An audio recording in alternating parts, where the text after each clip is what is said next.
Pessoal, eu sou o Wendel, sou fundador aqui da Talkstars. Eu e o Davi, host desse podcast da Talkstars, queremos trazer mais inovação, liderança, crescimento para os negócios, para carreiras. Então, a gente criou esse podcast para ajudar tantos profissionais, empresários e assim por diante. Então, hoje Nossa, eu tô muito feliz. Porque eu só vi essas pessoas pelo LinkedIn. Agora tem a possibilidade de conversar, falar. Elas existem, né? Elas existem, verdade. Elas existem. Caramba. Mas vamos deixar elas se apresentarem, né? Ju, se você quiser começar. Claro. Fala um pouco de você, da tua trajetória. Vou falar um pouquinho de mim. Até assim, já aproveitando. Nesses começos dos episódios do podcast que a galera se apresenta, eu confesso que eu dou uma corridinha, sabe? Então, eu vou deixar minhas redes sociais. É Juliana de Alencar já. Se você vai correr, me segue lá, que aí você depois vê a bio completa. Boa. É Juliana de Alencar, tanto no Instagram quanto no LinkedIn. Muito prazer, eu sou goiana. Sou CEO da WG, que é o We Are Garage, que é uma garagem de inovação e cultura. Sou especialista em inovação, especialista em cultura organizacional, professora, mentora, né, dessas temáticas e também de liderança, times de alta performance e por aí vai. Fui sócia da Startse por alguns anos também, trabalhei em áreas de inovação. Deixa eu ver, ganhei alguns prêmios aí nessas divisões dessas temáticas e sou eterna curiosa. Sou também mãe do Joey, né, do meu pet, de 4 anos, maravilhoso. E é isso, resumidamente. Eu já peguei meu autógrafo ali atrás, sócia da Start. Referência. Carol, vamos lá. Vamos lá, gente. Eu gosto já de começar minha apresentação dizendo que sou mãe de 4, uma humana, 3 cachorros. Nossa. A minha pequena tem 6 anos e minhas cachorras têm um pouquinho menos. Então, minha casa é caótica sempre. Hoje sou sócia do Marketing de Gentileza, uma consultoria de marketing humanizado que trabalha a relação entre marcas e pessoas. Também sou advisor e partner da Women in Sales, que é uma comunidade de empoderamento feminino em carreiras de negócios. Sou advisor também do WG de mais 4 empresas. E também, na minha carreira paralela, sou palestrante, sou LinkedIn Top Voice, escrevo bastante e estou muito feliz de estar aqui com vocês. Legal. Bora para essa conversa. Prazer é nosso. Prazer é todo nosso, né? Mais uma vez, obrigado por vocês aceitarem esse convite para trocar uma ideia com a gente. Eu vou começar com uma pergunta que, enfim, eu já tava doido para saber. Quero a resposta das duas, pode ser? Boa. E aí, talvez Ju começa, enfim, Carol Boa. depois. O que cultura tem a ver com inovação? Vamos começar por essa? Vamos. Inovação, cultura, enfim, essa fusão. Fechado. Como cultura é meu tema central, eu vou pedir pra Carol dar a palhinha dela antes. Então, fechou. Tá Porque bom. aí eu não Eita, envieso. pai. Não envieso. Eu quero pegar outras perspectivas. O que eu não contei é que boa parte da minha carreira foi carreira corporativa multinacional, né? E a gente enxerga a cultura, num primeiro momento, nesse espectro tradicional, como aquele documento que está na parede, né? Escrito visão, missão e valores. E por muito tempo eu achei que era isso, até entender que esse documento não faz nada para ninguém se ele não for traduzido para a prática, né? Então, hoje, eu enxergo muito a cultura como um conjunto de artefatos. Eu estou falando de comportamentos, rituais, comunicação, tudo aquilo, ambiente, tudo aquilo que transmite e faz com que a missão, a visão e os valores de uma empresa reverberem para a prática organizacional das pessoas, né? E trabalhando também com inovação, outra parte toda da minha carreira, eu vi que uma coisa não pode acontecer se não tiver a outra. Se eu tenho por valor inovar, e eu gosto de definir inovação como mudança, toda mudança que gera valor para alguém, eu preciso ter isso enraizado nos comportamentos, nos rituais, na forma como eu meço sucesso na empresa. Não tem como fazer uma coisa desatrelada da outra. Não dá para eu falar, vamos buscar mudança que gera valor para os nossos clientes, para as nossas pessoas colaboradoras, se lá no meu documento de cultura diz que faça certo da primeira vez. E aí, isso é um caso real, né, de um cliente com quem eu tive contato, que falava, gente, a gente vai falar sobre cultura de experimentação, sobre risco.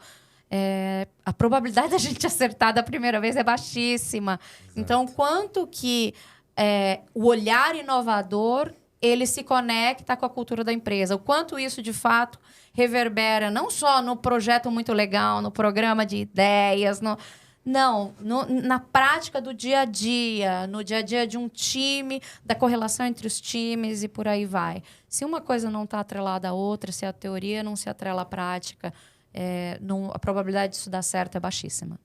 Perfeito, boa. Perfeito. Não, eu concordo 200% com a Carol. Assim, a gente compartilha da mesma visão.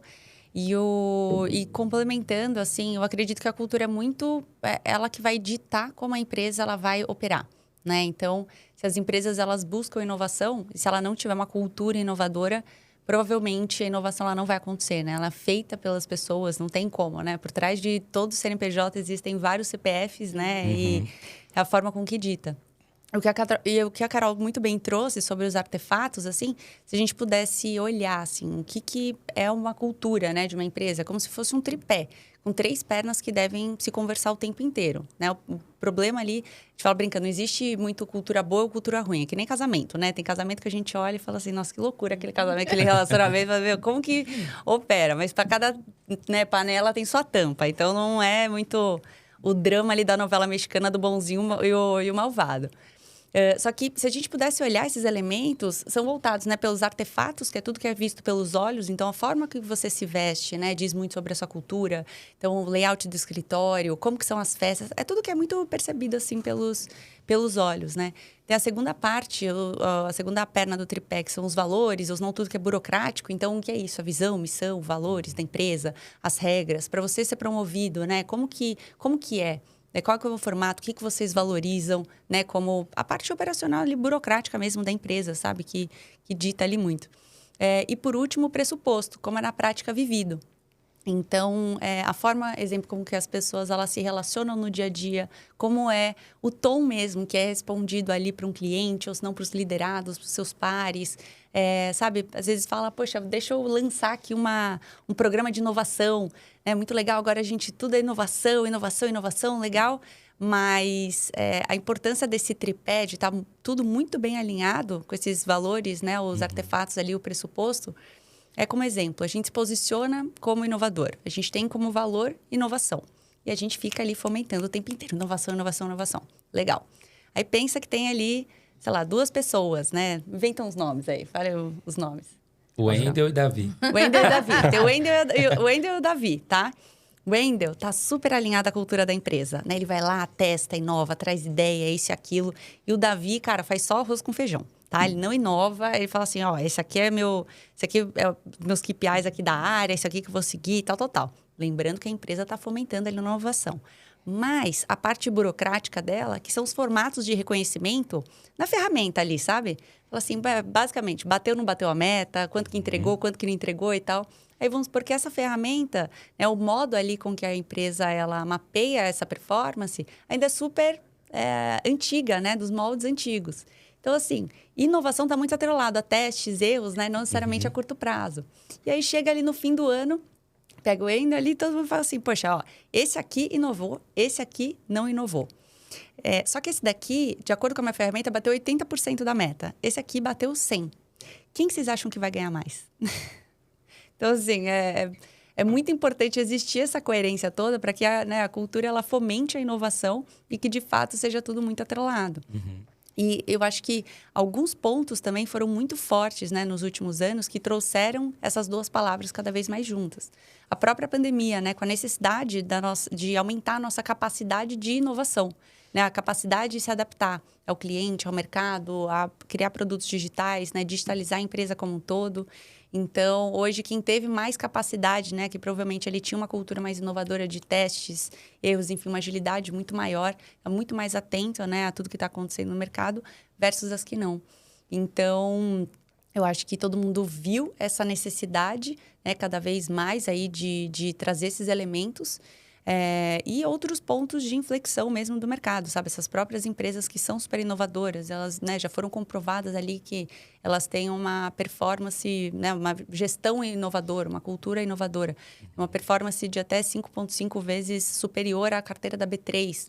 E aí você fala, poxa, começa a encontrar várias correlações que são super fortes, né? Então...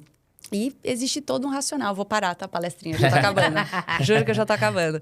E existem vários racionais que a gente consegue medir mesmo, né? Os objetivos ali da empresa, se eles estão alinhados à cultura, né? Porque hoje a gente fala... acho que uma das primeiras coisas que eu mencionei, né? Que foi a forma com que a sua empresa vai operar. Então, é muito importante você entender hoje como você opera e como você quer operar. E existem diagnósticos culturais que a gente consegue entender qual que é a cultura, né, da sua empresa. Então, como exemplo, eu quero ser super inovador e tal. Só que eu faço diagnósticos em que, às vezes, a cultura da sua empresa é super hierárquica, pouco inovadora e tal. E aí, mais do que certo, errado, bom ou ruim, é ser muito racional, muito frio, calculista ali e entender, poxa, tá bom, essa é a forma com que eu opero.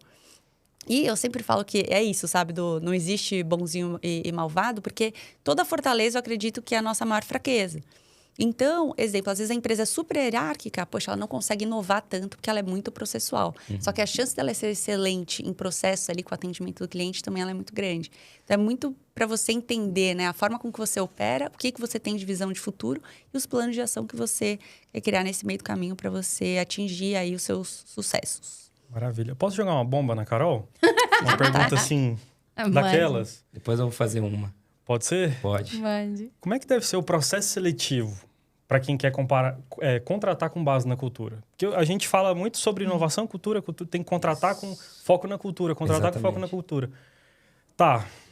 O RH que está assistindo a gente agora que, sei lá, ele sabe disso, ele entendeu o conceito, só que ele não sabe aplicar na prática. O que você daria de dica? Eu vou trazer, acho que a minha visão e vou te falar um pouco de como, às vezes, as pessoas mascaram essa visão de alguma forma, tá? Perfeito. Eu gosto de... A partir do momento que você tem, então, valores, você tem comportamentos esperados, atitudes, né, habilidades, competências, eu gosto muito de buscar esses elementos nos exemplos que as pessoas que eu estou entrevistando me trazem. Então, uma coisa é falar, nossa, você é proativo. Eu falo, nossa, eu sou super proativo. Me dê um exemplo em que a sua proatividade foi crucial para um determinado momento. A história, e aí isso vem muito do meu background de designer, né? A história, ela mente muito menos do que uma pergunta de sim ou não. Se eu perguntar para vocês agora, gente, vocês acham que a alimentação saudável é importante? Vocês vão me dizer, claro. Com certeza. Aí eu vou falar assim, gente, como que foi a alimentação de vocês na última semana? E aí, tragédia, caos, pânico e medo, né? Porque... McDonald's. Então, Burger fast King. food, Gin autoindulgência. Então, a história, ela nos conta muito mais sobre os desafios que você teve, a forma como você age, a forma como você toma a decisão. Então, é a forma como eu sempre aconselho de buscar aquilo que a gente chama de fit cultural. Mas para a gente buscar, a gente também precisa conhecer aquilo que é aderente à nossa cultura. Para mim, esse é o mundo ideal. Onde eu acho que está o problema? Quando, às vezes, as pessoas usam o fit cultural para separar, ou pelo menos para contratar pessoas iguais a você e não pessoas mais diversas a você. Então, isso acontece muito. Fala, não tem fit cultural. Mas, na verdade, a gente não quer uma fábrica de pessoas iguais. Eu quero entender, dentro de diferentes perspectivas, como, pelo menos, a gente parte de valores comuns. Isso é muito diferente de falar, nossa, essa pessoa não teve o mesmo background que eu, não se formou na mesma escolinha, não pensa do mesmo jeito. Então, o maior desafio hoje para mim é que... de forma disfarçada de fit cultural, muitas vezes as pessoas deixam de ser diversas na contratação. Então, para mim, esse é o maior cuidado que você tem que ter, e isso vem de muita consistência em analisar de forma sem viés, né? O mínimo, tirando todo o viés possível, a história, o comportamento, as atitudes, a realidade ali, versus, não, eu quero moldar a pessoa, moldar o processo seletivo a atrair aquilo que eu quero atrair, entendeu? Complementando, assim, e eu acho que a gente consegue medir mais e até mesmo entender, né, quais são esses valores que as pessoas elas compartilham. Até existe uma discussão grande, né, entre fit cultural e cultural ed, né, em que as pessoas elas têm aderência ali à cultura e não necessariamente, né, entram nessa forma de bolo que ela é perigosíssima, né, contratar um monte de cebolinha ali, né, igual ali só a mesma forma de bolo. Só que até para a gente entender se as pessoas elas têm aquele fit cultural, né, ou elas têm aquela aderência à nossa cultura, a gente só vai conseguir fazer isso se a gente souber qual que é a nossa cultura, né? Então, como a Carol muito bem disse, assim, quais são os valores da empresa, quais são os comportamentos. E não são só os valores que estão ali na parede, são os comportamentos de fato. Eles são tão importantes que, assim, se eu perguntar, exemplo, vai um valor, people first, aqui para cada um de vocês. Se eu perguntar para cada um de vocês, provavelmente cada um vai falar o que significa de uma forma completamente diferente. Isso é tão sério. Recentemente, eu estava vendo um podcast que um CEO aí de uma grande corretora de investimentos, o mediador perguntou, né, para ele, tem um valor dentro da sua empresa que chama sonho grande. Conta pra gente como que uma pessoa que tem sonho grande, ela se comporta no dia a dia. Aí ele respondeu, na minha opinião... E aí, assim, na minha opinião, meu amor, acabou. Existe um universo gigantesco. Então, quando você tem esses valores muito claros, os comportamentos muito claros, você consegue até brincar e fazer perguntas em cima daqueles comportamentos, né? Como um exemplo, a gente tem uma pegada assim, não tem como, né? Startup early stage, você precisa ser o eterno aprendiz, né? Então, assim, aprender muito, né? Se desenvolver, fazer aquela meia culpa mesmo, assim, sabe? De olhar e falar, cara, o que eu consigo me desenvolver cada vez mais? E o outro, como exemplo, é esse do senso de empreendedor. Então, se você pega e simplesmente traduz, você pergunta assim, você tem se desenvolvido, né, em alguma coisa? Me conta a última coisa que você se desenvolveu. Você não está estudando para alguma coisa? Não estou. Mas o que você precisa se desenvolver? Se a pessoa, às vezes, ela não tem, sabe? Às vezes, por insegurança, vem falar, putz, não sei, eu tô vendo. Eu te falo uma lista de coisas que eu preciso ali. E, assim, é fomentar essas provocações, sabe? Do tipo da inquietude. Não precisa nem necessariamente ser atrelado a alguma característica negativa. É do tipo, isso aqui eu sou muito bom, eu quero ser o melhor do Brasil. Então, assim, eu tô estudando muito para ser o melhor naquilo. Né? Então, eu acho que você consegue brincar um pouco com as próprias perguntas para entender se aquilo vai ser sofrimento ou se não, assim, nem todo mundo vai estar 100% aderente à sua cultura. Mas você consegue medir um percentual, sabe? E até entender onde, poxa, olha, mapeei que esse daqui não está atrelado. A gente talvez não compartilha, né, dos mesmos valores ali e tal. Mas qual que seria o percentual? Isso é muito distante, né? Isso seria muito doloroso para você, uma vivência no dia a dia, mas eu acho que entra uma conversa boa. Boa. Tudo que vocês estão falando aqui, estou bolando várias perguntas, entendendo mais, né? Porque eu vejo como empreendedor crescendo o time, que a gente precisa melhorar a cultura, né? Então, imagina o meu caso, né? Startup que acabou de ser vendida, montando o time, eu preciso montar uma cultura. Por onde eu começo? Uma cultura de inovação. Como que eu posso levar minha mente Wendel lá quando eu comecei o negócio de inovação, todo momento buscando conhecimento até hoje? Como é que eu replico isso? É numa mesa redonda, é num brainstorm, é com post-it. Como é que eu faço? Por exemplo, Talkstars está montando um time. Como que eu falo para eles, gente, é isso aqui? Entendeu? Por onde eu começo? O que eu faço? A Ju, acho que ela vai trazer um ponto de vista mais técnico, por ser especialista nisso. Eu vou falar sobre o ponto de vista de uma liderança, uma empreendedora como vocês, que viveu um ambiente em que eu já recebi uma cultura versus aquele em que eu pude aplicar a cultura desde o início, tá? Legal. Quando a gente recebe a cultura... uma coisa é o que a gente escuta, mas eu já vi muito disso se perder. Por quê? Eu não tive uma tradução, uma correlação direta entre o que é inovar versus a prática do que está acontecendo. E isso, para mim, é o mais importante, independentemente do tamanho da sua organização. Isso pode ser a multinacional com que atua em 200 países versus a empresa que tem 2 pessoas. Se eu tenho um valor que é a inovação... tirando o achismo, como a Ju falou, eu preciso dizer exatamente o que eu espero no dia a dia em relação a isso. Eu preciso estabelecer exatamente os rituais que vão fortalecer isso. Eu vou ter uma rotina assim, eu vou fazer assado, eu vou dedicar, por exemplo, na 3M, que foi onde eu trabalhei, a forma como eles...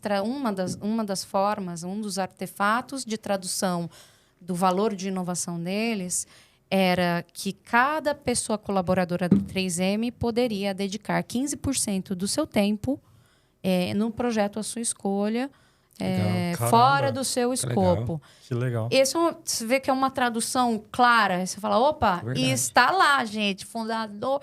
Olha, eu quero esse 15% do meu tempo. É muito claro como, né, eu traduzo isso para a prática. Isso era documentado? Documentado. Legal. Então, como que você pega... Mas isso é para 3M, né? Agora, que é para a sua empresa traduzir isso para a prática?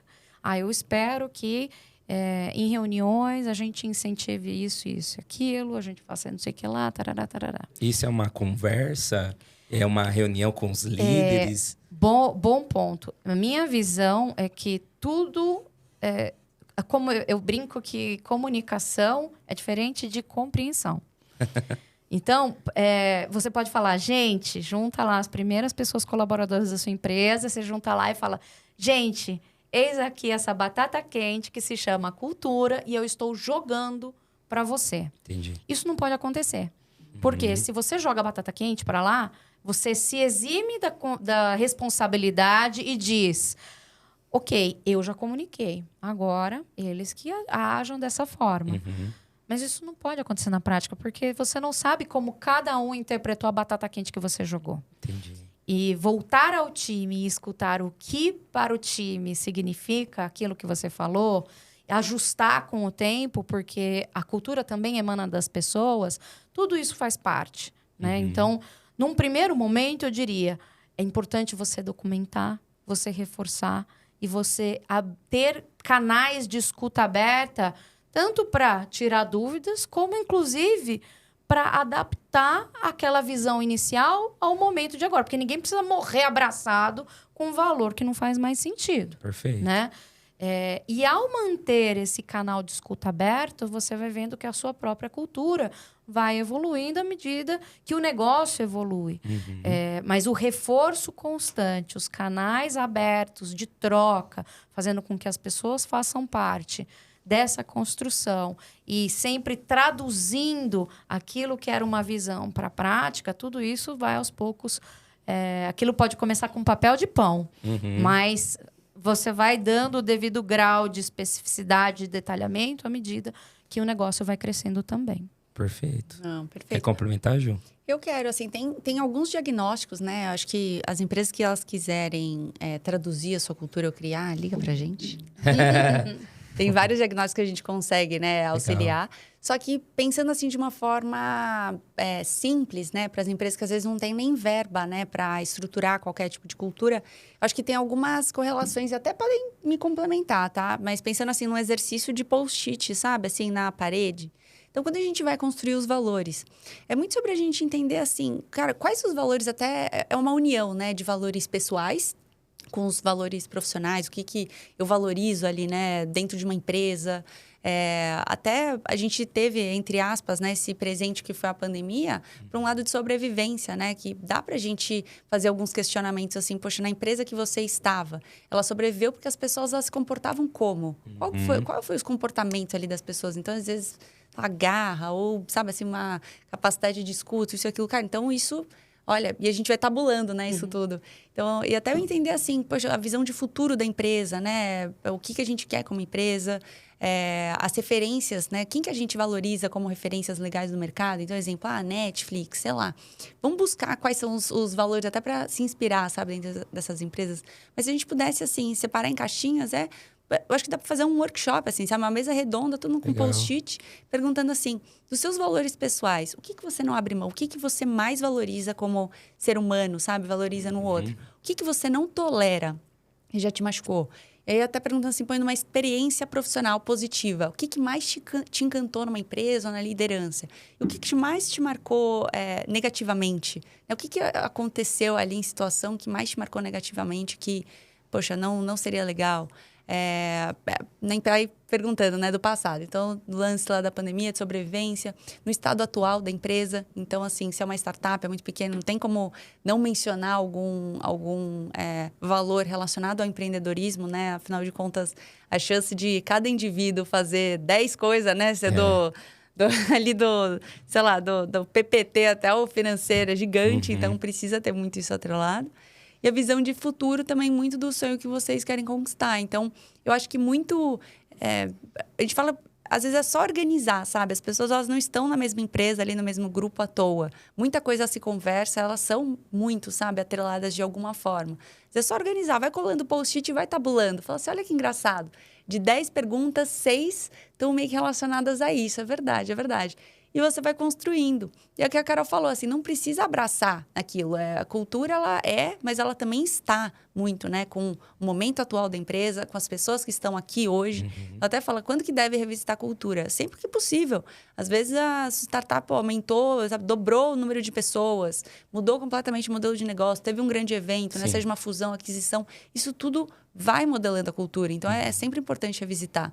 E depois que vocês encontraram, né, quais são os valores atuais...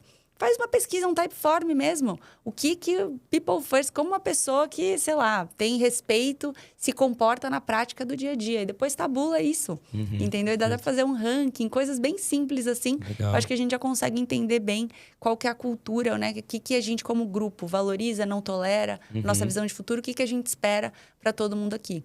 E só para garantir que... Último ponto, né? A gente precisa também garantir que o nosso futuro ele seja atingido. Então, precisa ter valores atrelados à performance. Meio que, ok, formalizamos aqui, né? Quais são os nossos valores, legal. Então, mas com a visão de futuro que a gente quer, né? Que a gente tem, aonde a gente quer chegar. Com esses valores, vocês acham que a gente chega lá? Se a resposta for sim, fala show. Se ficar com uma dúvida, fala, cara, então vamos colocar aqui uma pimentinha a mais, que é para dar esse gás na gente, a gente garantir que os nossos sonhos sejam realizados, né?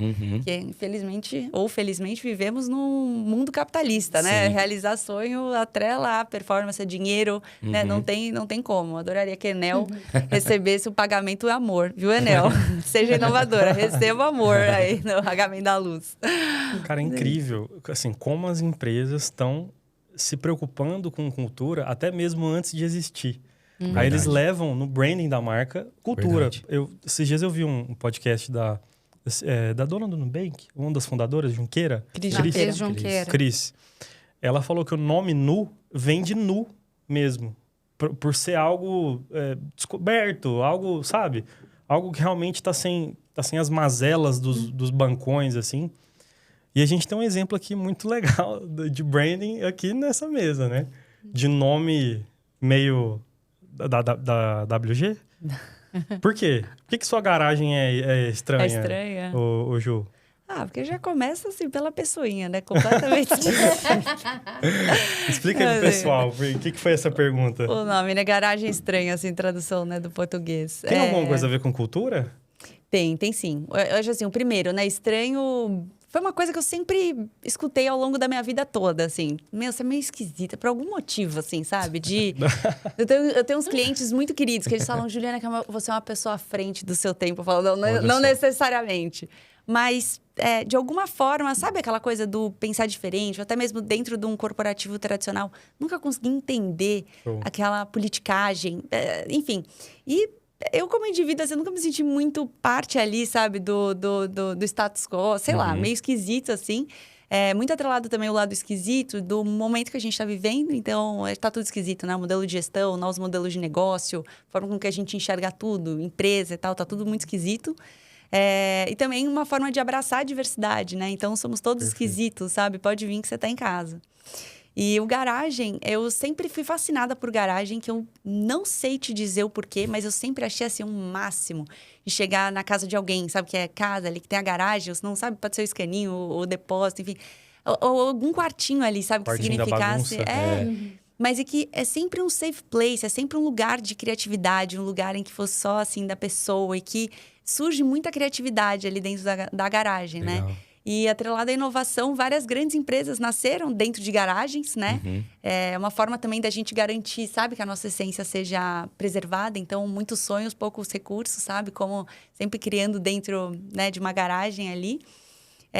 E também com esse lado aprendi, sabe? Disso, do significado de, amigos que vamos criar alguma coisa dentro da garagem. Pouco importa como deve ser, sabe? É muito mais sobre como a gente gostaria que fosse, como faz realmente sentido ali para os nossos clientes. Então, esse lance da garagem, da criação, a gente nunca achar que a gente mudou de fase, sabe? É sempre esse espírito. E os Então, mentores da WG são assim também, será? Tudo esquisito? Tudo esquisito. Só tem esquisito com a gente, só tem weird. Mais doido impossível. Mas acho que é por isso que, até contando um bastidor nosso de relação, a gente estava conversando sobre estratégia algumas semanas atrás e a Ju perguntou para mim e para uma outra pessoa que estavam junto, né? Nossa, por que vocês estão aqui com a gente? Porque, né? E a outra pessoa, que é o Celso, ele falou, eu gosto de estar perto de vocês, né? São pessoas de quem eu gosto de estar perto. Pessoas que como eu quero, vocês, né? como vocês, porque não são pessoas como vocês que eu estar perto. Que eu quero estar perto e eu quero... Por quem eu quero torcer para dar certo, eu quero contribuir. E acho que, né, nesse sentido, quando você tem uma visão forte, naturalmente você atrai pessoas que querem co-criar aquilo com você. Sim. Eu vejo isso muito dos mentores. Quando eu comecei na garagem também. Né? Eu vejo, assim, que todo mundo que alcançou algum certo sucesso, principalmente na liderança, das pessoas seguirem aquela pessoa, você vai ver, assim, a personalidade, a carreira. Sempre tem um ponto, assim, de... Cara, que diferente, né? Sim. Que estranho, né? Já para pensar nisso? Já. Todo mundo, assim, que realmente voou na vida, assim, eles têm uma estranheza, assim, se você for parar pra pensar, sabe? Então, por isso que a Gina tá no caminho certo. Carol. Olha, a gente tem que acreditar nisso. É isso aí, não tem outro muito caminho, não. É isso.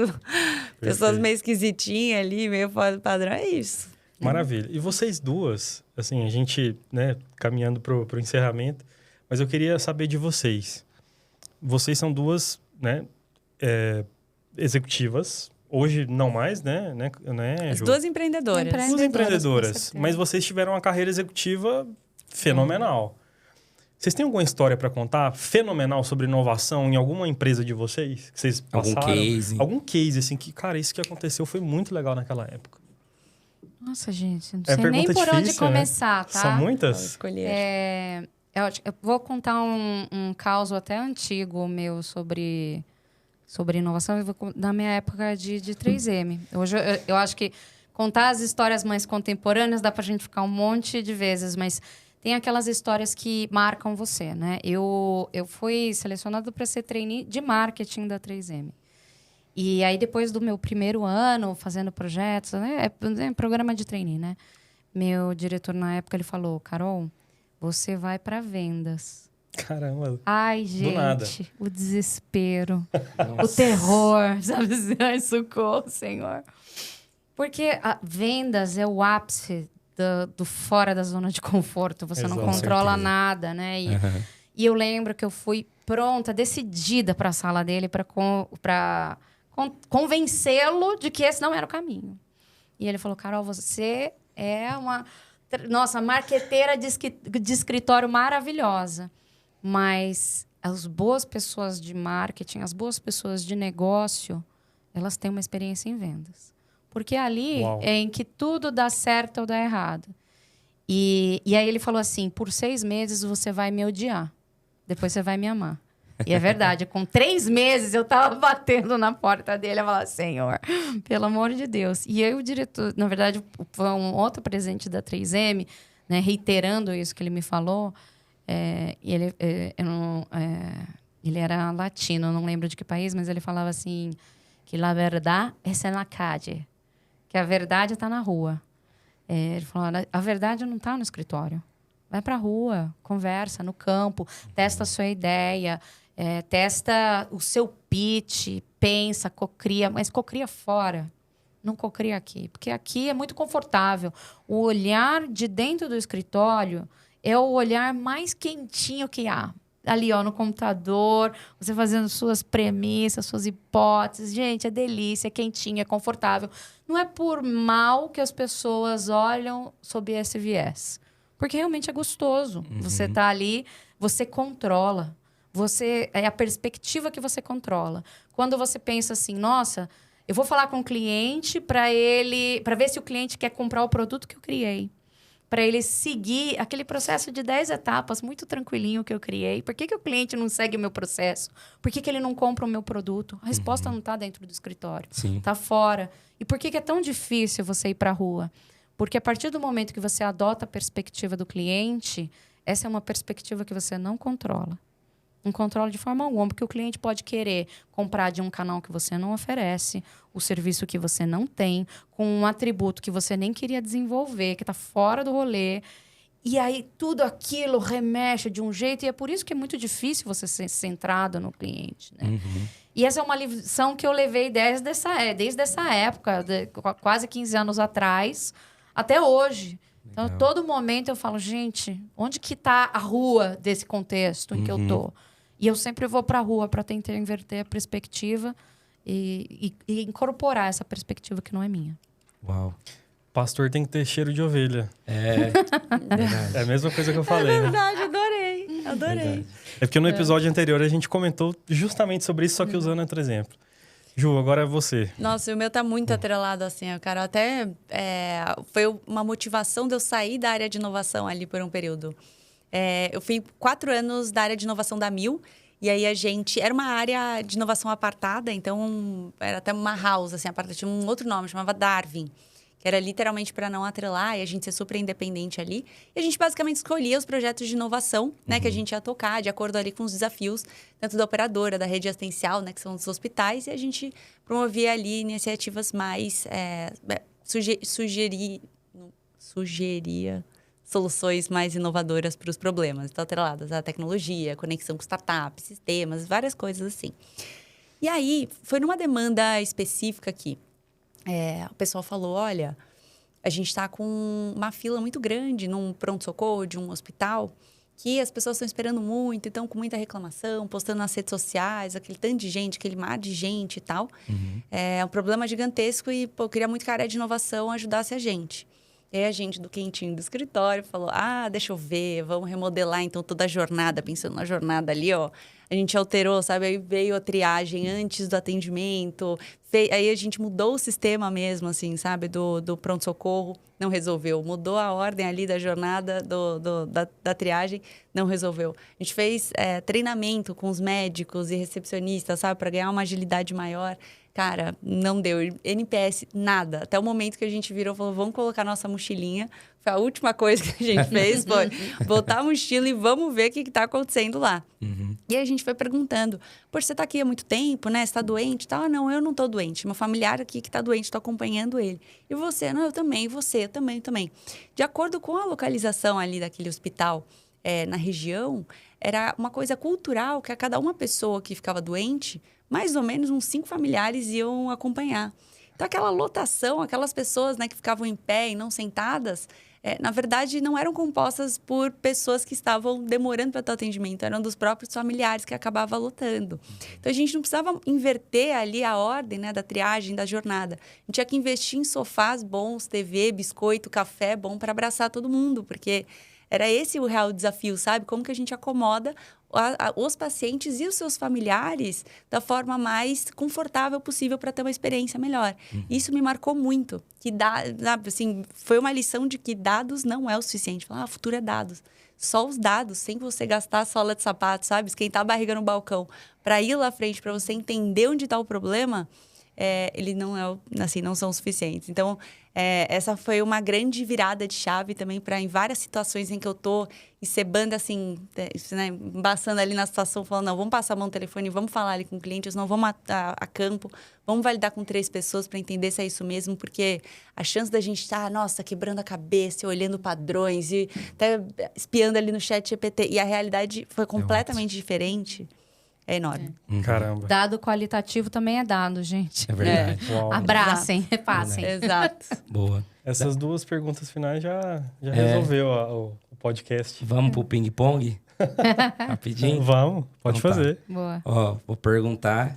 O que vier na cabeça de vocês, vocês respondem, Eita, pá. tá? Aí as duas podem Momento responder. Marília Gabriel. Vou É, começar uma com cor. começar com a Carol, depois a Ju. Um livro. Eu tô terminando de ler um livro que chama Humanocracia, falando sobre a lógica das empresas centradas nas pessoas. Eu estou amando. Já amo, mas estou no finalzinho, então dá para falar que eu amo por completo. Boa. Ju. Olha, o meu é um livro que vai fugir completamente, tá? Do contexto de inovação e cultura, mas é que é fundamental. As 7 Leis da Espiritualidade e Sucesso, do Deepak Chopra.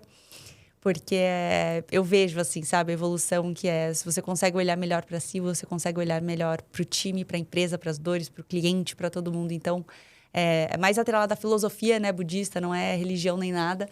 Mas é muito sobre a autodescoberta. Então, que eu acho que você consegue olhar com mais carinho, empatia, enfim. Então, é uma coisa que eu sugiro para todo mundo, olhar para si. Pode ser qualquer outro livro aí, alinhado. Boa. Uma ferramenta indispensável no seu dia a dia. O Notion. Notion. Um amor, nossa, por toda a versatilidade que aquilo lá dá para fazer. É um suprassumo da gestão de conhecimento. Verdade, verdade. O meu é o Monday, que é muito parecido, né, com o Notion, a gente consegue customizar igual. Mas o Monday, assim, para uma visão macro e da agenda da semana e tal. E caderno, a folha de papel para do dia. Se a do dia, isso que é fundamental para mim. Então, essas duas atreladas. Boa. Um curso, um blog, um influenciador. Carol Nucci.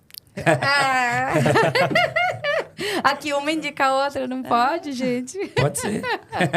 Mas eu até estava aqui pensando, se você fosse me perguntar de podcast, já que pode ser mais ou menos tudo. Tem uma tríade de pessoas que eu amo de paixão, que é a Brené Brown, Adam Grant e o Simon Sinek. Os 3 têm podcasts. E eles são muito migues, e aí eles fizeram sessões de podcasts dos 3 nos 3 podcasts. Que legal. Procurem, gente. É assim, você chora e ri junto, com insights muito fora do padrão, de 3 mentes que são muito fora do padrão. Então, eu escutei recentemente os podcasts dos 3, com os 3, e, nossa, foi uma explosão de cabeça muito boa. Legal. Ju? Boa.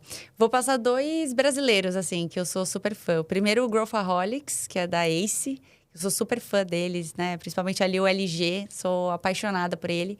E eles mandam muito bem de inovação, então tudo atrelado assim. E o podcast by Léo, então Talks by Léo, que eu participei também. E a forma com que ele conduz, a simplicidade das perguntas e também como ele fomenta nos participantes, assim, você aprende muito sobre inovação, sobre pessoas, gestão, sobre diversas temáticas. Então, esses 2, eu acho que, para começar, já está bem abraçada. E tem um terceiro também, né? O Talkstars, que eu acho que todas as plataformas. Exato. Spotify, Deezer. E para encerrar, Carol, o que você diria para Carol 5 anos atrás, 10 anos atrás, hoje? Seja mais curiosa e menos julgadora. Boa. Ju. Perfeito. Continua metendo louco. Pra encerrar. É weird. Isso é weird. Não, mas tô brincando. Vou dar uma segunda opção lá. Aqui era o negócio. Mas eu acho que continua corajosa. Continua curiosa pra... Be brave. Be brave, assim, que... na verdade, vamos voltar, assim. Acho que eu daria uma dica. Encontra o quanto mais rápido, urgente possível os formatos que você tem para aprender mais rápido. Não é sobre o conteúdo que você sabe, é sobre a sua capacidade de aprender cada vez mais rápido e de uma forma mais profunda. Então, Juliana, 5 anos atrás, vê o que é. É podcast, é livro, é resumo, enfim, report, é troca de conversa. Então, assim, aprende isso. E há 5 anos já dava palestras, né? Eu falar. E dá palestra porque sua capacidade de aprender vai aumentar ainda mais quando você ensina. Boa. Mas acho que é isso. Boa. Davi, Maravilha. queria te agradecer a Carol, a Ju, pelo tempo, disponibilidade de vocês para estarem aqui nesse novo projeto, né, da Talkstars. Então, assim, tem palavras para agradecer e foi uma mentoria. Foi a mentoria, com certeza. Uma honra ter vocês aqui e é isso, né? Vou deixar vocês se despedirem do pessoal. Mas, mais uma vez, obrigado por tudo que foi ensinado aqui hoje, né? Uma verdadeira aula. Antes que esqueça, vocês encerram e aí falam como é que a gente pode encontrar vocês, redes sociais, LinkedIn, Boa. enfim. Vocês me encontram... Bom, primeiro, né, obrigada. Espero ouvir logo mais o episódio e os demais que virão após esse. Foi um prazer estar aqui. O pessoal pode me encontrar no LinkedIn como Carolina Nucci e no Instagram como carolina.nucci. Boa. Boa, brigadão, gente. Uma honra estar aqui esse primeiro batch aí de rodadas, né, de podcast. Então, uma honra mesmo. Obrigada e obrigada pela Carol também, né, por topar participar junto. Eu consegui aprender, consegui absorver mais ainda dessa moça aí que eu sou mega fã. Nas redes sociais, vocês conseguem me encontrar como /Juliana de Alencar, tanto o LinkedIn quanto o Instagram. Os dois dessa forma conseguem, ou se não buscar ali Juliana Alencar, Ju Alencar, que já vai encontrar. Boa. Valeu, gente. Obrigado. Obrigadão, viu? gente. Até Até mais. a próxima, Boa. então. Obrigada. Até a próxima. Tchau, tchau.